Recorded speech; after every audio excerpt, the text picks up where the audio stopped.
warahmatullahi wabarakatuh. Perkenalkan, saya Sri Meliawati, calon guru penggerak asal Solok Selatan. Pada kesempatan kali ini, saya bersama dengan Ibu Ani sebagai guru seni budaya di SMP 29 Solok Selatan. Langsung saja kita tanya-tanya beliau terkait persiapan pembelajaran sebelum masuk dalam kelas. Selamat siang Ibu Ani, bagaimana kabarnya? Alhamdulillah baik. Baiklah Ibu Ani, sedikit saya ingin bertanya mengenai persiapan Ibu Ani sebelum masuk dalam kelas untuk melakukan kegiatan pembelajaran. Nah, kira-kira sebelumnya apakah Ibu Ani pernah menerapkan pembelajaran berdiferensiasi? Sebelumnya belum pernah, tetapi baru akan mencobanya. Oke, berarti sebelumnya belum pernah dan Ya. ini baru perdana ya Ibu Ya. mempelajari itu. Nah, kira-kira persiapan apa yang sudah Ibu persiapkan untuk masuk kelas dalam memberikan pembelajaran ini? Seperti biasanya yang dipersiapkan sebelum masuk kelas itu membawa perangkat berupa RPP dan media ajar. Itu saja. Berarti Ibu sudah mempersiapkan media pembelajarannya ya? Ya. Oke. Kemudian kira-kira metode pembelajaran apa yang Ibu gunakan nantinya di dalam kelas? Karena materinya saat ini adalah poster, jadi saya menggunakan PJBL yang berbasis project. Jadi metode yang Ibu gunakan adalah pembelajaran berbasis project ya. Kemudian kenapa kira-kira Ibu memilih metode tersebut? Karena dalam pembelajaran materi poster ini siswa diharapkan mampu untuk nantinya menghasilkan sebuah project atau sebuah produk. Oke. Baiklah, kemudian bisa Ibu menceritakan bagaimana tahap-tahap pembelajarannya di dalam kelas, Bu? Ya, sebelum kita masuk dalam poster tersebut, mungkin untuk sebagian siswa poster itu udah dibilang itu dia udah tahu, udah biasa dia mendengarnya. Tapi di situ saya juga menjelaskan, saya lihatkan dulu beberapa media pembelajaran berupa poster itu. Setelah itu saya jelaskan apa syarat-syarat dalam membuat poster. Yang pertama harus ada gambarnya, yang kedua harus ada kalimatnya yang menarik gitu. Jadi intinya Ibu menjelaskan terlebih dahulu, kemudian memberikan contoh. Iya, memberikan contoh. Nah, setelah itu kira-kira apa langkah-langkah berikutnya setelah Ibu memberikan contoh? Apa yang dilakukan oleh anak? Biasanya saya akan membagi anak dalam beberapa kelompok dan memberikan tugas sesuai dengan apa yang dia inginkan. Misalnya, boleh sebagian anak memilih membuat gambar dan membuat gambar di kertas. Boleh juga membuat sebuah video, kalau bisa mereka dibuat dalam aplikasi Canva, boleh juga. Atau ada sebagian anak yang memang dia sama sekali tidak bisa menggambar, tidak bisa menulis. Jadi di situ saya berikan ke anak buat apa yang dia mampu. Contohnya membuat sebuah video tentang menjelaskan tentang apa itu poster. Pokoknya yang bisa dia pahami. Berarti Ibu sudah mempersiapkan berbagai tugas ya yang diberikan kepada anak dan itu berbeda-beda. Iya kan, Bu? Berarti sudah nampak di sana berdiferensiasinya ya, Bu. Oke, baiklah Ibu. Kira-kira dalam materi yang Ibu pilih tadi seperti poster, itu materi yang bagian mana yang Ibu anggap itu sulit gitu bagi anak? Kalau materi dalam poster itu yang saya rasa itu tidak ada yang sulit. Yang sulitnya itu adalah nantinya itu pengembangan kreativitas anak saja. Jadi secara umum materinya itu sudah biasa. Sudah biasa dikuasai oleh anak. Oke Bu, baiklah pertanyaan selanjutnya. Dari pembelajaran materi yang Ibu berikan itu, kira-kira kompetensi apa yang dimiliki oleh siswa setelah mempelajari hal tersebut? Ya, siswa diharapkan bisa dan mampu membuat sebuah poster. Misalnya dalam keluarganya atau dalam lingkungannya ada Misalkan saja kakaknya mempunyai sebuah usaha dan mampu dia, walaupun dalam sebuah poster sederhana dia mampu membuat poster tersebut. Jadi Ibu Untuk sudah mempersiapkan untuk penerapan di luar ya, Iya. untuk di lingkungan Iya. umumnya. Oke, ini pertanyaan selanjutnya nih Bu. Apa kira-kira yang perlu mendapatkan perhatian khusus dalam pembelajaran ini, Bu? Kalau dalam poster itu kemungkinan yang perlu diperhatikan lagi itu adalah mengembangkan imajinasi siswa untuk mendapatkan kreativitas yang lebih baik lagi dari sebelum-sebelumnya, karena kreativitas siswa sekarang itu mereka sering terpaku pada contoh-contoh yang ada, misalnya dia hanya melihat di HP saja atau di media-media yang lain. Jadi intinya itu mengembangkan imajinasinya ya Bu ya. Oke, kira-kira ada cara Ibu untuk mengatasi hal tersebut? Untuk sekarang mungkin saya meminta siswa untuk lebih banyak melihat dan memperhatikan tentang poster-poster seperti apa dan bagaimana cara orang mempromosikan sesuatu melalui poster tersebut. Itu saja dulu. Baiklah Ibu, mungkin pertanyaan singkat kali ini sebelum kita masuk ke dalam kelas, itu mungkin saya juga sudah mengetahui apa-apa saja yang persiapan yang Ibu lakukan untuk mengajar di dalam kelas. Terima kasih banyak informasinya. Kita masuk ke dalam kelas untuk melaksanakan observasi. Terima kasih Bu. Baiklah, itulah hasil dari wawancara kami mengenai pra-observasi supervisi akademik sebelum kami memasuki ruangan kelas. Terima kasih atas perhatiannya. Wassalamualaikum warahmatullahi wabarakatuh.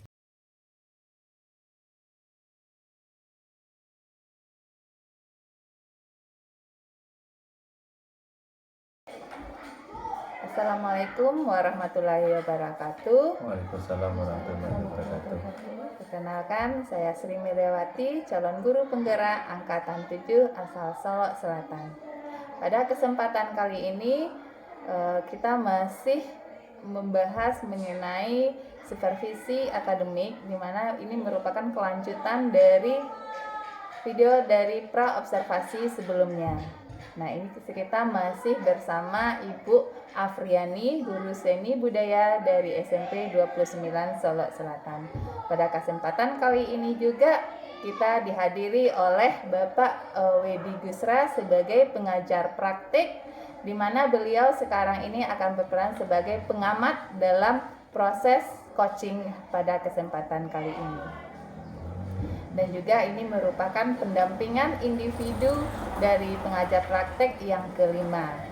Baiklah, Bapak Ibu guru hebat, kita langsung saja melakukan kegiatan pasca observasinya. Selamat siang Ibu Ani, bagaimana kabarnya? Alhamdulillah sehat. Baiklah, ini masih berkaitan dengan wawancara kita sebelumnya ya, yang sudah kita rencanakan, yaitu setelah kita melakukan observasi di dalam kelas tadinya, sekarang kita lakukan pra-observasi di dalam kelas yang akan menanyakan ke Ibu Ani bagaimana perasaan Bu Ani ini saat ini. Bagaimana perasaan Bu Ani setelah mengajar di dalam kelas? Setelah mengajar di dalam kelas melalui project based learning yang sudah kita jalankan, masih banyak juga kendala-kendala terkait dengan kemampuan siswanya yang kan kita bagi itu sesuai kemampuan.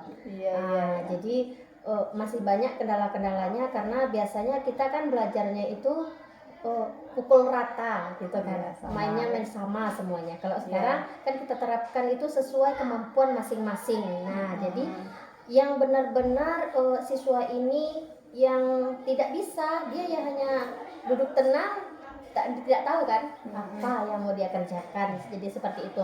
Jadi pemilihannya seperti ini.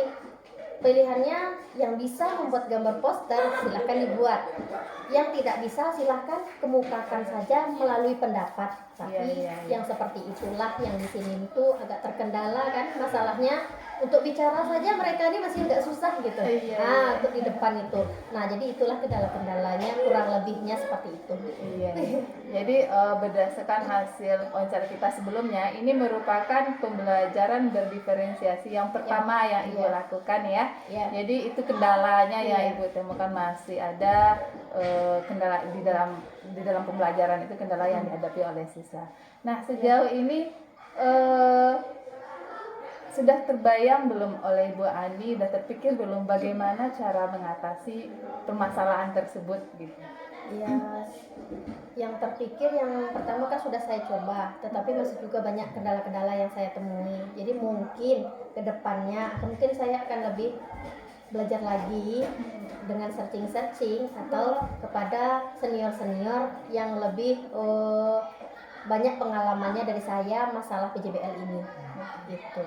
Kalau boleh tahu Ibu Ani, kalau di lingkungan sekolah ini kira-kira ada nggak orang yang bisa membantu Bu Ani dalam mengatasi permasalahan tersebut? Menurut saya ada, itu Iya. Bu Waka kita sendiri. Iya, kita mengadunya ke Bu Waka ya Pak ya. Ya betul. Terus bagaimana caranya Ani minta tolong, kan tadi ada Ibu Waka, atau hanya Ibu Waka itu sendiri, atau ada pihak lain di sekolah ini yang bisa membantu Ani? Terus kira bisa Ibu ceritakan bagaimana caranya kira? Kalau untuk yang lain kemungkinan untuk yang masalah ini mungkinan kita terpaku ke satu orang saja dulu gitu Iya, kan ya, karena mungkin pengalaman beliau yang mungkin pengalaman Ibu yang lebih dari saya gitu kan. Caranya ya mungkin akan minta bantuan ke Ibu untuk mendampingi saya di kelas, mungkin seperti itu. Iya.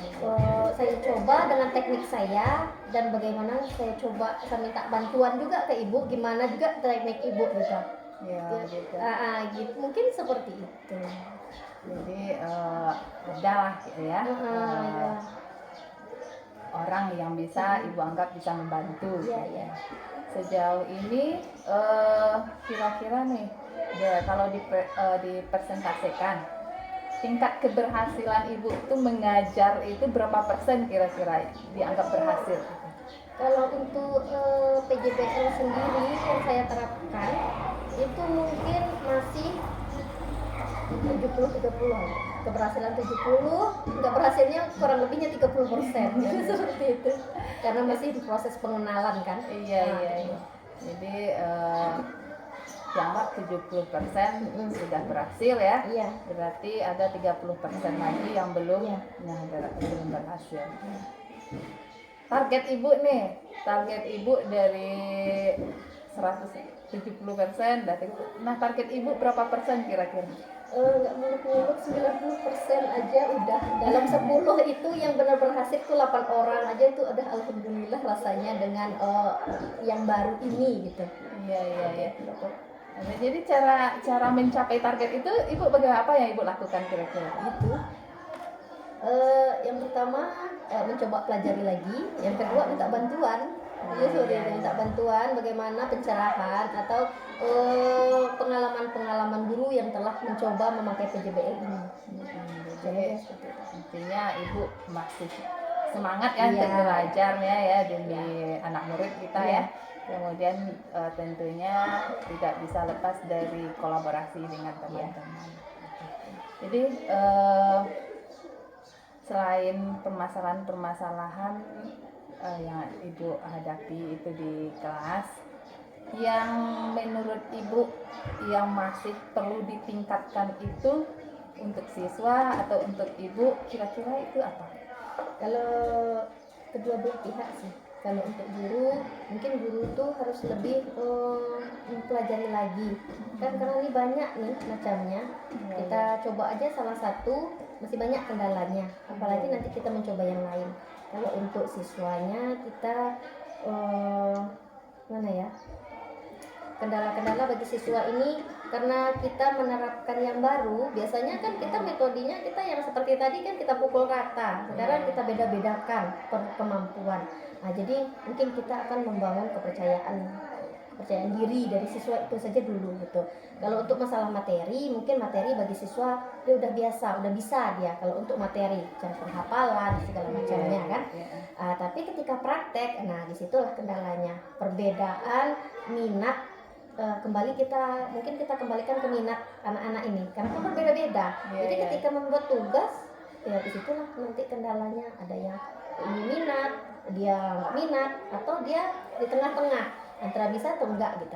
Jadi kalau di PJBL ini karena dia project gitu kan, yang ketika yang minat dia bisa membuat sebuah posternya, hasilnya sampai selesai. Tapi yang benar-benar tidak bisa, kita kasih pilihan untuk ungkapkan apa yang dia rasakan. Nah di situ kendalanya untuk berbicara ini mereka juga tidak bisa. Itulah kendalanya yang ditemui di kelas seperti itu, Bu.